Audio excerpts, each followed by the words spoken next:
Puis est-ce que tu portes une attention particulière au texte de tes tunes ou est-ce que c'est vraiment juste t'écris ce qui te passe par la tête puis ça donne ça? Ben là, non. Là. Ben, pas toutes, mais tu sens. Non, c'est assez. C'est un procédé. Là. Y a-tu des Ok. trucs qui te motivent plus pour écrire? Est-ce que t'as vraiment écrit des chansons qui parlent plus de toi ou c'est juste des histoires de.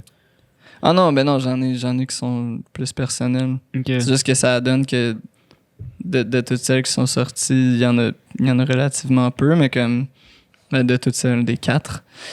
Mais tu sais, le disque va sortir, puis il y en a des plus personnels, là, c'est sûr. Mais maintenant que je pense, comme c'est vrai que c'est pas mon réflexe là, d'être comme un peu journal intime. Là. Mhm. Comme je sais qu'il y en a qui font comme super bien ça. Puis je faisais ça pendant longtemps. Puis un moment donné, c'était juste plus ça qui m'intéressait. Tu sais. Mais comme en même temps, tu peux essayer d'être complètement détaché de ce que tu écris. Il y a tout le temps une partie de toi. Tu sais. Ça, je crois en ça assez fermement. Là.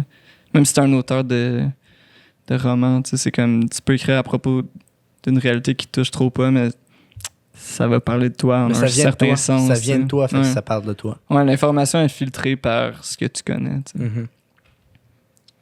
Fait que c'est ça. Mais admettons, dans les autres tunes que tu as écrites, Ouais. par exemple, Cache-Cou. Ouais.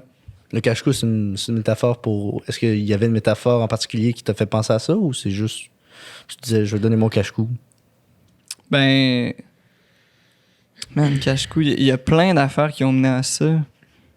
Je pense que la première métaphore, techniquement, là, qui est venue de ce tune-là, c'est à la fin quand je dis le sel de leurs larmes sur les joues en maquillage. Puis là, dans la tune, le contexte, c'est que je parle d'un groupe de kids. Mais l'image, je l'ai vue, tu sais, c'était dans le temps où je travaillais comme accompagnateur pour enfants avec difficulté. Puis à la fin de l'été, mon jeune Mathieu, un petit bonhomme qui est, si je ne m'abuse, haïtien, était venu me voir, puis là, il pleurait parce que c'était la fin de l'été, puis il voulait pas que ça finisse. Puis tu sais, les larmes avaient comme séché sur ses joues, puis c'était blanc, tu sais, puis ça faisait un genre de maquillage un peu goth. Ouais. Puis ça m'est resté. J'étais comme, c'est tellement... Je sais pas, encore une fois, c'était comme une image assez touchante, tu sais. OK. Je pense que je suis comme... surtout porté sur ces affaires-là. Là.